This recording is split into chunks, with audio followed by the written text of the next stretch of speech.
انما اموالکم واولادکم فتنہ. اب یہ مال و اسباب دنیاوی کی بات ہو رہی ہے، یہ میں بعد میں بتاؤں گا اولاد کو یہاں کیوں لائے. اصل میں سمجھ لیجئے دو چیزیں تھیں نا، علائق دنیاوی اور مال و اسباب دنیاوی. اصل میں اس آیت میں مال و اسباب دنیاوی مراد ہے. انما اموالکم واولادکم فتنہ، تمہارے اموال اور تمہارے اولاد ہی تمہارے لیے فتنہ ہے. ان کو یہ سمجھو کہ یہ امتحانی پرچے ہیں جن میں اللہ ہمیں آزما رہا ہے. یہ دے کر آزمایا ہے، یہ سرمایہ دے کر آزمایا، دولت دے کر آزمایا، ساز و سامان دے کر آزمایا، اولاد دے کر آزمایا. کہ کیا کرتے ہیں؟ خیر میں لگاتے ہیں، بھلائی میں لگاتے ہیں، اولاد کی پرورش صحیح کرتے ہیں، انہیں اللہ کے دین کے خادم بنا کر اٹھاتے ہیں یا اللہ کے باغی اور سرکش بنا کر اٹھاتے ہیں. یہ امتحانی پرچے ہیں جن میں آپ کا امتحان ہو رہا ہے.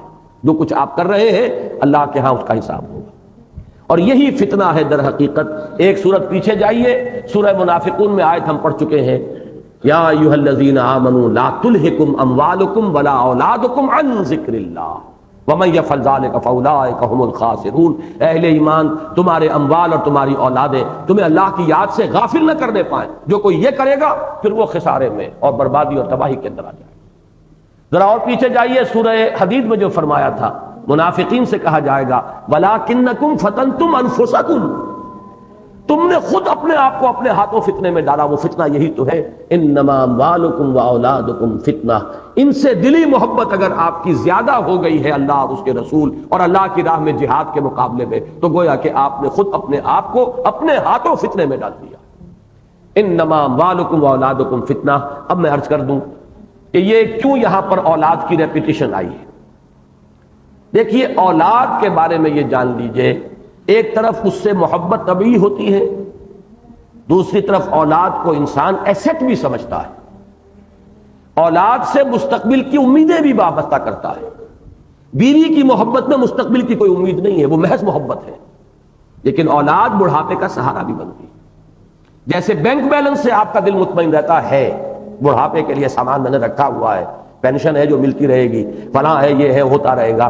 اسی طرح کا سہارا انسان سمجھتا ہے اولاد کو بھی کہ یہ میرے بڑھاپے کی لٹھیاں بنیں گے، یہ میرا سہارا بنیں گے. تو اولاد کی حیثیت دو گنا ہے. ایک طبی محبت، وہ دو طبی محبت جو بیویوں سے بھی ہے، لہذا ان کو وہاں بریکٹ کیا ان من ازواجکم واولادکم عدوا لکم.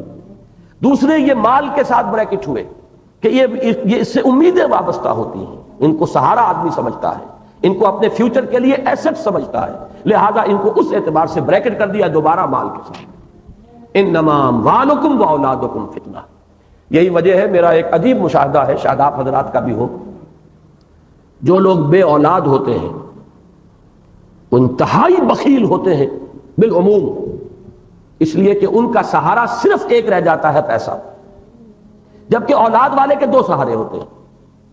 وہ رسک لے سکتا ہے، کوئی بات نہیں، میرے پاس مال نہیں ہوگا تو کوئی بات نہیں، اولاد ہے، میں نے اپنے آپ کو ان میں انویسٹ کیا تھا ایک وقت میں، وہ ریپے کریں گے.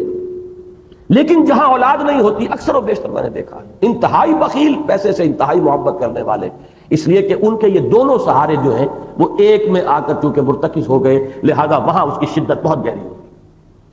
انما اموالکم واولادکم فتنہ. اب دیکھیے یہاں ایک لفظ آیا ہے بڑا عجیب، واللہ عنہ اجر عظیم. اللہ ہی ہے جس کے پاس ہے بہت بڑا اجر. یہ اجر کیا ہے؟ وہ جو میں نے کہا تھا انویسٹمنٹ کا بدل. اولاد کو انسان ایک طرح کی انویسٹمنٹ بھی سمجھتا ہے، اور مال کو بھی وہ سمجھتا ہے سہارا.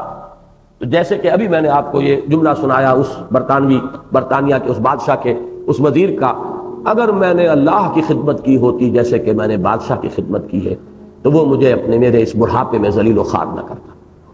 یہ اجر جو ہے، اللہ کے لیے محنت کرو گے، ایک پیسہ لگاؤ گے، ایک منٹ لگاؤ گے اللہ کے لیے، اس کا اجر و ثواب ہے، وہ ضائع ہونے والی شے نہیں ہے. وہ اس ایٹرنل بینک میں جا کے ڈپازٹ ہو گیا ہے کہ جس کا کبھی دیوالا نکل ہی نہیں سکتا، جس کے اندر کوئی اندیشہ ہے ہی نہیں کہ کوئی نقصان آ جائے گا. جو لمحہ بھی لگا ہے، حاصل زندگی ہیں وہ لمحے جو تیری یاد میں گزرتے ہیں.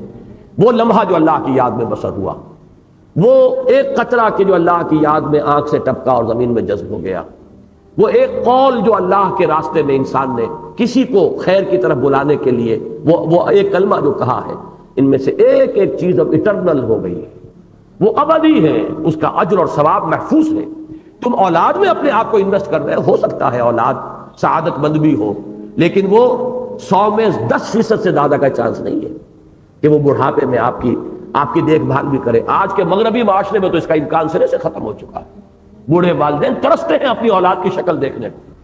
اب ہمارے ہاں بھی ایسے ہو رہے ہیں، اولڈ ایج بینیفٹس ہو اور سینئر سٹیزنز کے لیے کچھ سہولتیں ہوں، ان کے لیے ایسے اولڈ ہاؤسز بنا دیے جائیں جہاں انہیں ڈپازٹ کر دیا جائے تاکہ یہ بڈھے ہمارے سر کے اوپر سے ٹلیں، ہمارے عیش کے اندر مخل ہوتے ہیں، ہمارے اوپر روک ٹوک کرتے ہیں، بس ان کو وہاں رکھو، ٹیلی ویژن رکھ دو، یہ کھائیں پیئیں، اچھا بھلا کو نرس ہو دیکھے۔ ان میں جو حسرت پیدا ہوتی ہے کہ اب کرسمس کے تہوار کی صرف ایک ویلیو ان کے ہاں رہ گئی ہے کہ بوڑھے والدین کو توقع ہوتی ہے کہ اولاد کو دیکھنا نصیب ہو جائے گا کرسمس میں، اور وہ بھی نہیں ہوتی، پوری وہ بھی نہیں ہوتی۔ انتظار کر رہے ہوتے ہیں کرسمس کا کہ شاید اولاد کی جھلک دیکھنی نصیب ہو جائے۔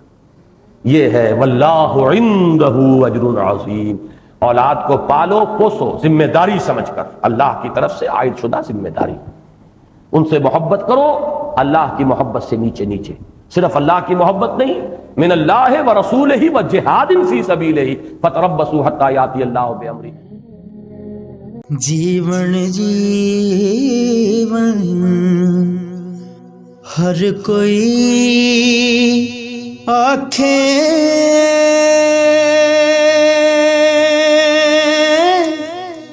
موت کھڑی سر اتے،